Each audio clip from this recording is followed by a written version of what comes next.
Basically किसी भी topic को अटेम्प्ट करने का क्या कौन सा तरीका है।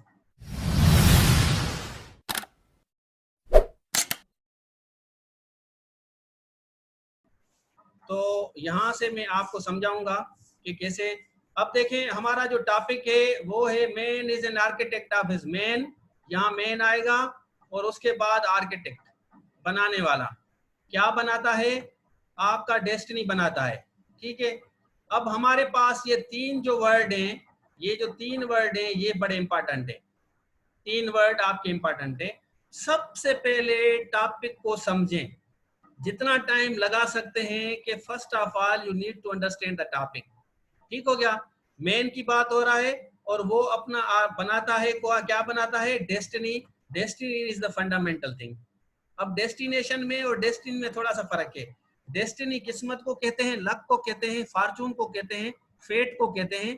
फॉर्चून, फेट, लक, डेस्टिनी, ये चारों जो वर्ड्स हैं इनकी एक ही मीनिंग है। ठीक हो गया। और जो आपका डेस्टिनेशन है वो मंजिल को कहा जाता है, ये थोड़ा सा क्लियर कर दें। अच्छा चलते हैं, ये मेरा टॉपिक सेंटेंस है पहले वाला। It is a fact that man is an architect of his own destiny. मैंने रेड से लिखा है आपको समझाने के लिए। सबसे पहले आपको यहाँ पे शो करना होता है कि whether you agree with the topic, with the person, और यू डिसएग्री। आप टॉपिक से एग्री करते हैं या डिसएग्री करते हैं, दिस इज फंडामेंटल। आपका वही सेंटेंस जो है ना आगे जाके प्रूव करेगा। अगर आप डिसएग्री करेंगे तो आपके वो आर्ग्यूमेंट्स आएंगे, अगर आप एग्री करेंगे तो आपके वो आर्ग्यूमेंट्स आएंगे। This is fundamental. आगे चलते हैं। हिस्ट्री इज रिप्लीट विद, हम आप आर्ग्यूमेंट दे रहे हैं इसको, thousands of examples in the world in which hundreds of personalities made their destiny, made their destiny by the dint of their hard labor। देखें, architect बनने के लिए आपको हार्ड लेबर करनी पड़ेगी। कौन करता है? इंसान करता है। क्या करने के लिए? डेस्टिनी बनाने के लिए। ठीक हो गया। तो यहां तक हमारा सेंटेंस, ये एक ही सेंटेंस हम लिखेंगे। आर्ग्यूमेंट देने के बाद हम एग्जाम्पल देंगे। ये वाला हमारा एग्जाम्पल है। One can easily find the struggle of the Quaid-e-Azam Mohammad Ali Jinnah. आप डायरेक्टली टॉपिक को हिट करें 30 मिनट में। आपके पास इतना टाइम नहीं होता कि आप जावेद चौधरी की तरह पता नहीं कौन कौन सी बातें करके उसके बाद वो तीसरे पैराग्राफ पे जाके एग्जाम्पल दो। इस चीज से अवॉइड करें।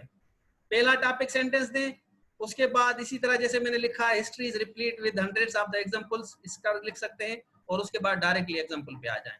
1 2 3 जितने एग्जांपल दे सकते हैं। With in 30 minute, 25 minute, 30 minute से ज्यादा आपके पास टाइम नहीं होता। एग्जांपल के सिवा आप इसको प्रूव ही नहीं कर सकते। जब तक बेटा एग्जाम्पल नहीं आएगा आती का बेटा, तब तक you can not prove it. ठीक है। आपकी ऐसे नहीं, so many people, lot of people, many people, lot of, so much, many of the, ये सारा हवा में जा रहा है ये सारा हवा में, many, lot of, so many. और ज्यादातर बच्चे ऐसे कहते हैं, हम जिन बच्चों ने लिखा है कुछ ने, उसने lot of, many, so many, much of the people, many of the people, lot of things. हो गया। तो I am trying to make you understand. आपको जस्टिफाई करना होता है by rendering, by giving some of the examples. आप मेरा तरीका देखें और आगे जाके आपको मजा आएगा।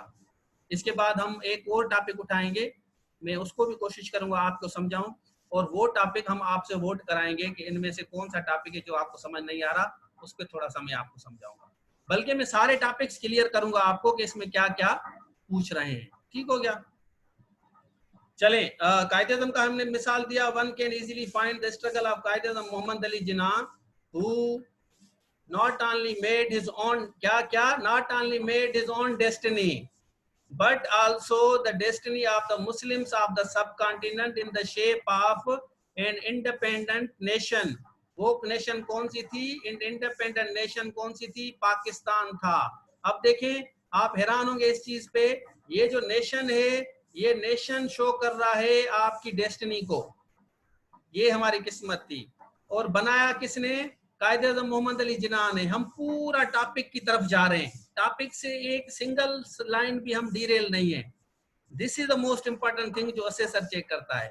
It is a hard reality, इसको और प्रूव कर रहे हैं। It is a hard reality of the sub continent of that Qaid-e-Azam Muhammad Ali Jinnah properly guided the Muslims of the subcontinent क्यों क्या करने के लिए to fight for their rights and for an independent nation.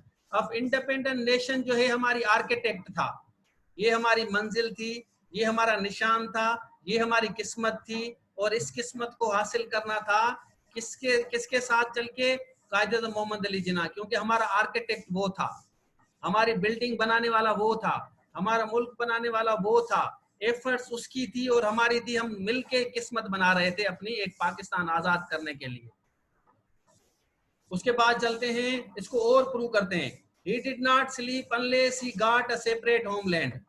He became a torch bearer. Torch bearer कहा जाता है जो आपको रोशनी दे, डार्कनेस में आपको रोशनी दे और पीछे आप आगे वो, उसको टार्च बियरर कहा जाता है। He became the torch bearer for the Muslims by guiding them in a proper way. ये वो हमारा गाइड था, वो हमारा टार्च बियरर था, वो था आर्किटेक्ट था। He faced a lot of difficulties at the hands of the English and the Hindus in the subcontinent. बहुत सी तकलीफें उसने देखी, क्योंकि वो हमारा क्या था, वो हमारा था ये आर्किटेक्ट था भाई, वो हमारी किस्मत बनाना चाह रहा था। He stood like a rock, हम इसको और स्ट्रांग कर रहे हैं, before all of them and fought till he got a separate homeland. तब he presented his 14 points to prove the rights of the Muslims in the subcontinent.